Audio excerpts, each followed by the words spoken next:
Hi hello welcome to AK Delight. ಎಲ್ಲರಿಗೂ ನಮಸ್ಕಾರ. ನಾನು ನಿಮ್ಮ ಅಕ್ಷತಾ.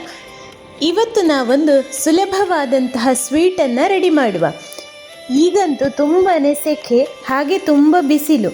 ಹೀಗಿರುವಾಗ ಈ ತಂಪಾದಂತಹ ಸ್ವೀಟನ್ನು ಸವಿಯುವುದು ಎಲ್ಲರಿಗೂ ಖಂಡಿತ ಇಷ್ಟ ಆಗ್ತದೆ. ಬನ್ನಿ ಹಾಗಿದ್ರೆ ಈ ರುಚಿಕರವಾದಂತಹ ಕ್ಯಾರೆಟ್ ರಸಮಲೈಯನ್ನು ಯಾವ ರೀತಿ ಮಾಡೋದು ಅಂತ ನೋಡೋಣ. ಅದಕ್ಕೂ ಮೊದಲು ಯಾರೆಲ್ಲ ನಮ್ಮ ಚಾನೆಲ್ಗೆ ಸಬ್ಸ್ಕ್ರೈಬ್ ಆಗಲಿಲ್ವೋ ಸಬ್ಸ್ಕ್ರೈಬ್ ಮಾಡಿ, ಹಾಗೆ ವಿಡಿಯೋನ ಫುಲ್ ನೋಡಿ ಸಪೋರ್ಟ್ ಮಾಡಿ. ಸ್ನೇಹಿತರೆ, ಈ ಕ್ಯಾರೆಟ್ ರಸಮಲೈ ಮಾಡಲಿಕ್ಕೆ ತುಂಬಾ ಸುಲಭ, ಇನ್ಸ್ಟೆಂಟಾಗಿ ಮಾಡಿಕೊಳ್ಬಹುದು. ಯಾರಾದರೂ ಗೆಸ್ಟ್ ಬರ್ತಾರೆ ಅಂತಾದರೆ ಬೇಗ ಮಾಡಿಕೊಳ್ಳುವಂತಹ ಸ್ವೀಟ್ ಇದು. ಬನ್ನಿ ಹಾಗಿದ್ರೆ ಕ್ಯಾರೆಟ್ ರಸಮಲೈಯನ್ನು ಮಾಡುವ. ಈ ಸ್ವೀಟ್ ಮಾಡಲಿಕ್ಕೆ ನಾನಿಲ್ಲಿ ನೋಡಿ 1 ಕ್ಯಾರೆಟನ್ನು ತಗೊಂಡಿದ್ದೇನೆ. ಈ ಕ್ಯಾರೆಟನ್ನು ಚೆನ್ನಾಗಿ ಕ್ಲೀನ್ ಮಾಡಿ ತೊಳೆದು ಅದರ ಹೊರಗಿನ ಸಿಪ್ಪೆಯನ್ನೆಲ್ಲ ಈ ರೀತಿ ತೆಗೆದುಕೊಳ್ತಾ ಇದ್ದೇನೆ. ಈ ರೀತಿ ಹೊರಗಿನ ಸಿಪ್ಪೆ ಎಲ್ಲ ತೆಗೆದು ಸಣ್ಣ ಸಣ್ಣ ಪೀಸುಗಳನ್ನಾಗಿ ಕಟ್ ಮಾಡಿಕೊಳ್ಬೇಕು. ಕ್ಯಾರೆಟನ್ನು ಸಣ್ಣ ಸಣ್ಣ ಪೀಸುಗಳನ್ನಾಗಿ ಈ ರೀತಿ ಕಟ್ ಮಾಡಿಕೊಳ್ಬೇಕು. ಇನ್ನೂ ಸಣ್ಣ ಪೀಸುಗಳನ್ನಾಗಿ ಕೂಡ ಕಟ್ ಮಾಡಿಕೊಳ್ಳಬಹುದು. ಸಿಪ್ಪೆ ತೆಗೆದಂತಹ ಕ್ಯಾರೆಟನ್ನು ಸಣ್ಣ ಸಣ್ಣ ತುಂಡುಗಳನ್ನಾಗಿ ಕಟ್ ಮಾಡಿಕೊಳ್ಳಿ. ಇನ್ನಿದನ್ನು ಒಂದು ಮಿಕ್ಸಿ ಜಾರ್ ತಗೊಂಡು ಆ ಮಿಕ್ಸಿ ಜಾರಿಗೆ ಹಾಕಿ ನುಣ್ಣಗೆ ರುಬ್ಬಿಕೊಳ್ಬೇಕು. ಇದನ್ನು ರುಬ್ಬಿಕೊಳ್ಳುವಾಗ ಕಟ್ ಮಾಡಿದಂತಹ ಕ್ಯಾರೆಟ್ ತುಂಡು, ಹಾಗೆ ಈ ಕಪ್ಪಲ್ಲಿ ಅರ್ಧ ಕಪ್ ಆಗುವಷ್ಟು ಹಾಲು, ಹಸುವಿನ ಹಾಲು, ಹಾಗೆ ಒಂದು ಅರ್ಧ ಕಪ್ ಆಗುವಷ್ಟು ಸಕ್ಕರೆ ಖಾಲಿ ಅರ್ಧ ಕಪ್ ಆಗುವಷ್ಟು ತಗೊಂಡಿದ್ದೇನೆ. ಹಾಗೆ ಒಂದು 4 ಕಾಳಾಗುವಷ್ಟು ಏಲಕ್ಕಿ, ಇಷ್ಟನ್ನು ಹಾಕಿ ನುಣ್ಣಗೆ ರುಬ್ಬಿಕೊಳ್ಬೇಕು. ನೋಡಿ, ಇದೀಗ ನುಣ್ಣಗೆ ರುಬ್ಬಿದಂತಹ ಮಿಶ್ರಣ. ಇನ್ನಿದನ್ನು ಒಂದು ಬಾಣಲೆಗೆ ಶಿಫ್ಟ್ ಮಾಡಿಕೊಳ್ಳುವ. ನಾನಿಲ್ಲಿ ಒಂದು ಬಾಣಲೆಯನ್ನು ಸ್ಟವ್ ಮೇಲೆ ಇಟ್ಟು ಸ್ಟವ್ ಹಚ್ಚಿ 2 ಚಮಚ ಆಗುವಷ್ಟು ತುಪ್ಪವನ್ನು ಬಾಣಲೆಗೆ ಹಾಕಿಕೊಳ್ತಾ ಇದ್ದೇನೆ. ತುಪ್ಪ ಬಿಸಿಯಾದ ತಕ್ಷಣ ನಾವು ರುಬ್ಬಿಕೊಂಡಂತಹ ಕ್ಯಾರೆಟಿನ ಮಿಶ್ರಣವನ್ನು ಬಾಣಲೆಗೆ ಹಾಕಿಕೊಳ್ಬೇಕು. ಇನ್ನು ಸ್ಟವ್ ಮೀಡಿಯಂ ಫ್ಲೇಮಲ್ಲಿರಲಿ. ಇದನ್ನು ಒಂದು ಸಲ ಚೆನ್ನಾಗಿ ಮಿಕ್ಸ್ ಮಾಡಿ.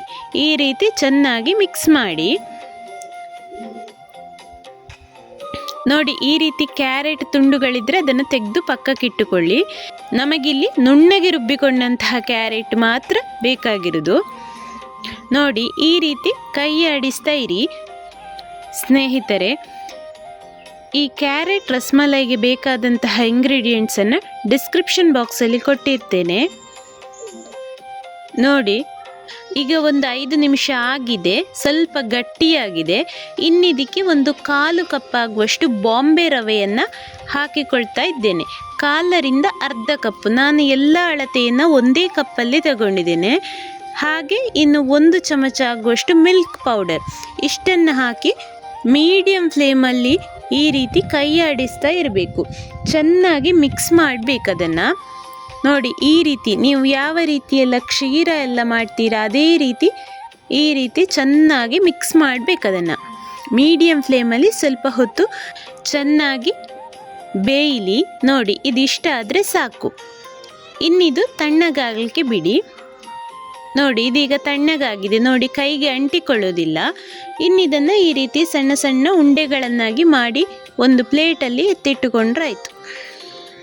ಸ್ವಲ್ಪ ಮಿಶ್ರಣವನ್ನು ಈ ರೀತಿ ಕೈಯಲ್ಲಿ ತಗೊಂಡು ಸಣ್ಣ ಸಣ್ಣ ಉಂಡೆಗಳನ್ನಾಗಿ ಮಾಡಿಕೊಳ್ಳಿ. ನೋಡಿ, ಈ ರೀತಿ ಚೆನ್ನಾಗಿ ಉಂಡೆ ಕಟ್ಟಲಿಕ್ಕೆ ಬರ್ತದೆ ಅದು.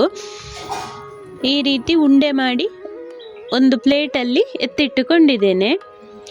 ಇನ್ನಿದನ್ನು ಒಂದು 5ರಿಂದ 10 ನಿಮಿಷ ಆಗುವಷ್ಟು ಹಬೆಯಲ್ಲಿ ಬೇಯಿಸಿಕೊಳ್ಳುವ.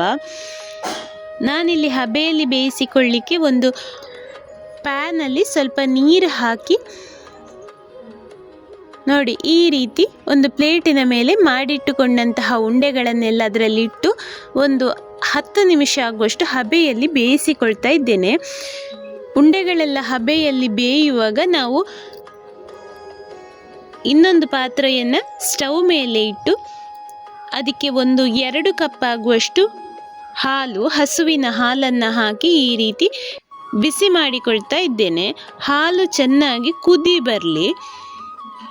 ನಾನು ಎಲ್ಲ ಅಳತೆಯನ್ನು ಒಂದೇ ಕಪ್ಪಲ್ಲಿ ತಗೊಂಡಿದ್ದೇನೆ. 2 ಕಪ್ ಆಗುವಷ್ಟು ಹಾಲನ್ನು ಈ ರೀತಿ ಕುದಿಸ್ತಾ ಇದ್ದೇನೆ. ಚೆನ್ನಾಗಿ ಕುದೀಲಿದು. ಸ್ನೇಹಿತರೆ, ಕ್ಯಾರೆಟಲ್ಲಿ ಈ ರೀತಿ ಒಂದು ಸ್ವೀಟ್ ಮಾಡಿಕೊಡಿ, ತುಂಬಾ ಇಷ್ಟಪಟ್ಟು ತಿಂತಾರೆ. ನೋಡಿ, ಹಾಲು ನಿಧಾನಕ್ಕೆ ಕುದಿ ಬರಲಿಕ್ಕೆ ಸ್ಟಾರ್ಟ್ ಆಯಿತು. ಇನ್ನಿದಕ್ಕೆ ನಾನಿಲ್ಲಿ ಈ ಚಮಚದಲ್ಲಿ 2 ಚಮಚ ಆಗುವಷ್ಟು ಸಕ್ಕರೆಯನ್ನು ಆ್ಯಡ್ ಮಾಡಿಕೊಳ್ತಾ ಇದ್ದೇನೆ.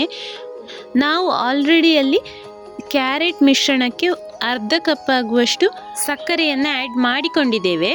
ಇದಕ್ಕೆ ಒಂದು 2 ಚಮಚ ಸಾಕು, ತುಂಬ ಸಿಹಿ ಬೇಡ, ಇದು ಮೀಡಿಯಮ್ ಸಿಹಿ. ನೋಡಿ, ಇದೀಗ 10 ನಿಮಿಷ ಆಗಿದೆ. ಇನ್ನು ಸ್ಟವ್ ಆಫ್ ಮಾಡಿ ಇದನ್ನು ತಣ್ಣಗಾಗಲಿಕ್ಕೆ ಇಟ್ಟುಕೊಳ್ಳುವ.